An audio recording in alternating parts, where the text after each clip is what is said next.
जय हिंद दोस्तों। आज मैं एक ऐसे मुद्दे पे बात करने जा रहा हूं जो बिल्कुल आम है। बहुत सारे लोगों ने सवाल किया है, मैं आपको स्क्रीन पे भी दिखा रहा हूं।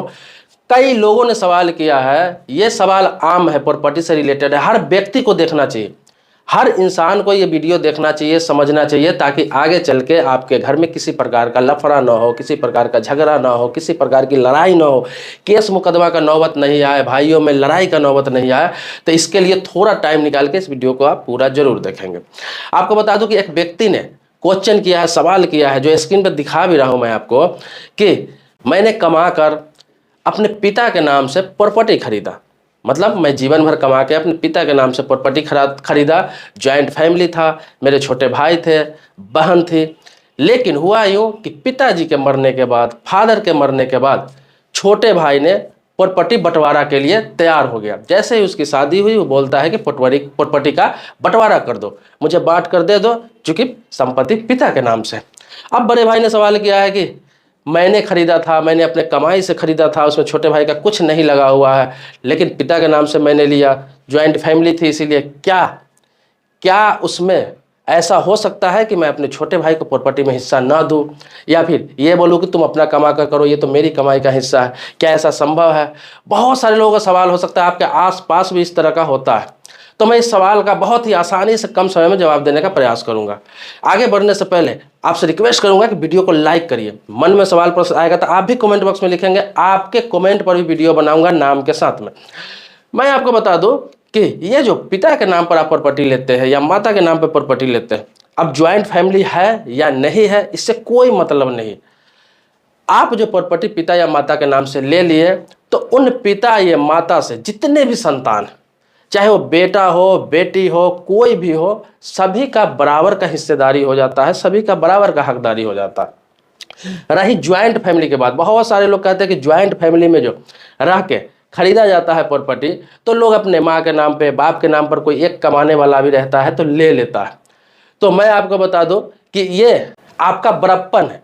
आप जब प्रॉपर्टी लेते हैं अपनी माँ के नाम पर, पिता के नाम पर जो संपत्ति लेते हैं, तो आपका तो उस समय दिमाग यही चलता रहता है, यही सोचते रहते हैं, आपके अंदर ईमानदारी रहता है कि मैं ज़रूरत पड़ेगा तो भाइयों को भी इसमें दूंगा, या फिर मैं ले रहा हूँ सभी का होगा। आपके भाई छोटे रहे होंगे, बहन छोटी रही होगी, या फिर बहन कुंवारी रही होगी। लेकिन बाद में जब उसका शादी होता है, किसी तरह का अनबन होता है, तो आपका नियत बदल जाता है। आप सोचते हैं कि मैं उसको प्रॉपर्टी में हिस्सा ना दूं। तो अगर आपके नाम से है, आपके पत्नी के नाम से है, तो वो प्रॉपर्टी तो आपका है, लेकिन आपने जो माँ या बाप के नाम से प्रॉपर्टी लिया है, तो उसमें सभी का बराबर का हिस्सेदारी देना ही होगा, किसी भी हालात में देना होगा। ये मत समझिए ऐसा कोई ऑप्शन ही नहीं है, ऐसा कोई लॉ ही नहीं है कि आप उसको ना दें। हाँ, आप बेईमानी कर सकते हैं, ये बेईमानी ही कहेंगे कि माँ बाप के नाम से आपने प्रॉपर्टी लिया और आप उसे ना देंगे, तो ये बेईमानी ही हुआ। आप लाठी के बल पे, ताकत के बल पे उसे ना देंगे, लेकिन वो फिर भी कोर्ट से लड़के लेना चाहे तो वो हिस्सेदारी ले लेगा, चूंकि संपत्ति माँ या बाप के नाम से है। देखो, मैं आपको बता दूं कि 90% जमीन विवाद जो होता है वो आपस में समझदारी न होने की वजह से होता है। आपको बता दूं, जब आप कमा रहे थे, काम कर रहे थे, आपके भाई छोटे थे, बहन छोटी थी, घर के लोग मतलब काम नहीं कर रहे थे, इसमें उसका कोई गलती नहीं है। आप अच्छा कमा रहे थे, आपका अच्छा अर्निंग था, अच्छा इनकम था, आपका नियत साफ था। आपने अपने माँ के नाम से प्रॉपर्टी ले लिया, या फिर चलिए पिता के नाम से प्रॉपर्टी ले लिया, और वो इस दुनिया में नहीं रहे, इस दुनिया में नहीं रहे। आपकी भाइयों की शादी हो गई, बहनों की शादी हो गई, तो आमतौर पर तो बहन नहीं मांगती है। आज भी जब कानून होने के बाद भी बहुत सारी बहनी है जो प्रॉपर्टी में हिस्सा नहीं मांगती।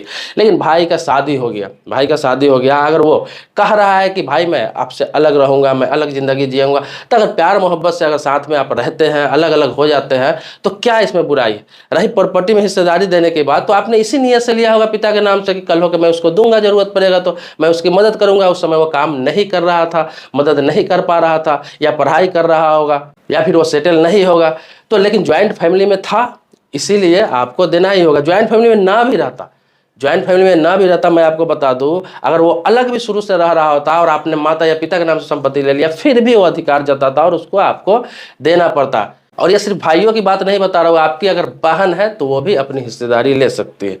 तो आप समझ गए होंगे, बिल्कुल सिंपल सा थॉट है, आप इस बात को समझ सकते हैं। जो लोग इस तरह का नियत रखते हैं, जो इस तरह का सोचते हैं, वो भी क्लियर हो गए होंगे। मैं आपको बता दूं कि प्रॉपर्टी माँ बाप के नाम से आपने लिया हो, आपके माँ बाप ने लिया हो, किसी ने लिया हो, उसमें सभी बच्चों का बराबर अधिकार हो। जब माँ बाप ना रहेगा तो माँ बाप के न रहने पर। अगर माँ बाप जीवित है तो उसकी मर्जी, वो किसी के नाम से वसीयत कर दे या किसी के नाम से रजिस्टर ही कर दे किसी एक के नाम से, तो फिर संभव हो सकता है कि किसी एक का हो सकता है जीते जी, लेकिन मृत्यु के बाद सभी का अधिकार हो जाएगा।